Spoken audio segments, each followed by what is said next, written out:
Good day sa ato mga boss no. So ato ding itudlo sa inyo mga ma'am ug sir kung unsay tama na positioning sa inyuhang car wash foaming with blower or pwede pud atong 2-in-1 nato or katong inyuhang foaming window machine. So ato ang ipakita sa video guys kung unsaon ang tamang katas-on sa inyuhang window gikan sa ubos padulong sa taas og ang positioning pod sa inyuhang mga hose reel. So mukuha sa taog metrosan nato. So mo na itong metrosan no. So ang atuang metrosan isukat nato siya og 4 feet. 4 feet, 3 feet, 4 feet na. So 4 feet. So kung ato siyang idumbol dire ang iyang katas-on ni nana 4 feet. 4 feet ang iyang patong. So dire ang bindo, padulong dire.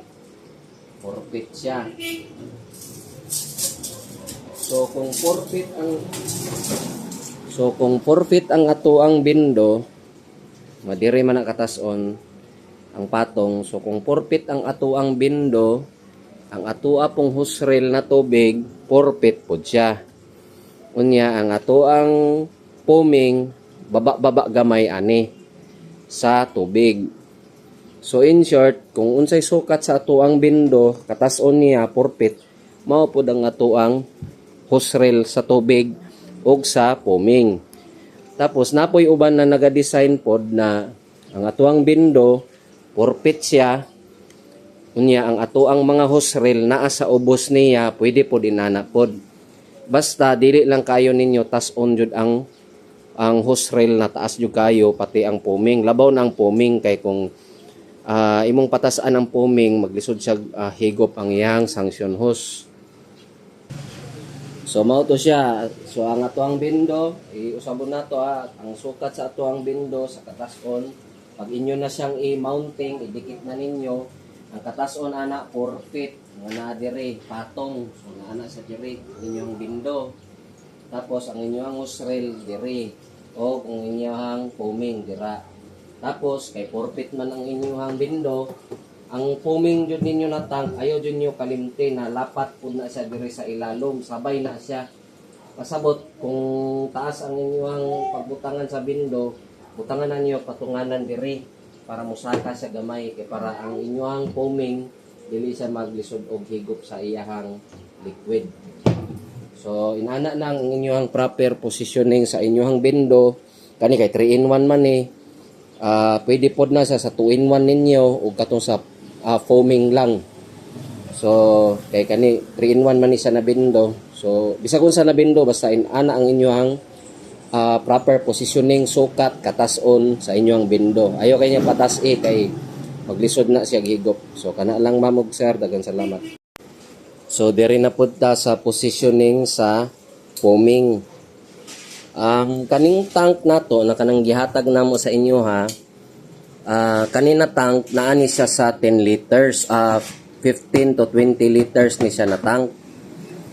So mas mahimo ayo na mo gamit og kaning mas dako pa na tank na inani kay ang kanimanggong hose nato intended lang jud siya para diri sa 20 liters na tank na sabon.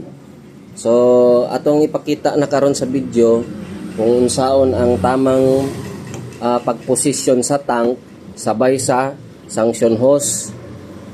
So kung ang atuang bindo makita niyo sa bindo so makita ninyo sa video karon no na ang kaning tank nato ug ang bindo dapat na magkaduol sila. Makita nimo di ba? Magkaduol sila. Kung ang imuhang bindo 4 feet siya, pasabot ang imuhang tank nimo isabay pud nimo siya sa bindo. Dili pwede na ang imuhang tank ubos ra kayo unya ang imuhang bindo 4 feet. Maglugos ang imuhang sanction hose ana kung taas ra kayo siya. So ang inyong pagposisyon ani Kay taas man ang inyong bindo, forfeit man, so magbuhat mo patunganan ani inyong inyong tank na musabay siya pa-level sa bindo. So pasabot kung ang inyong bindo ay forfeit man, musaka man na diri anak katason, ang kaning inyong tank isabay pud na ninyo siya na medyo mudikit sa diri sa ilalom sa bindo. Pasabot ang kaning diri sa ilalom diri magbuhat mo patunganan diri kay para ang kaning inyong sanction hose dili siya mag continuous ang iyang pagsaka sa paglabay sa og sabon padulong sa hose. So mao to ato ang kuan, basta ang rules nato sa bindo, positioning sa bindo, kung forfeit gani, kung taas gani ang inyong bindo, isabay jud ninyo ang inyong foaming tank. Mo na among pasabot. Dili kay ang inyong tank naar sa ubos niya ang inyong bindo taas kayo. So ang katong atuang sanction hose maglisod na sa saka. So ang katupong uban na katong nag padako og tank, dili pud to siya advisable to kay ang amo amanggong kuan, ang hose manggod namo is intended lang jud anang 20 liters na tank. Kung wala mo tank na kuan, kana ra jud ang pwede 20 liters ra jud na tank. Kung mahubsan jud mo, mag-refill na pud jud, mag-refill na pud mo jud, mapugos jud mo refill ana. Ayaw mo gamit atong dako kayo na tank kay dili siya pang intended ana na design sa unit.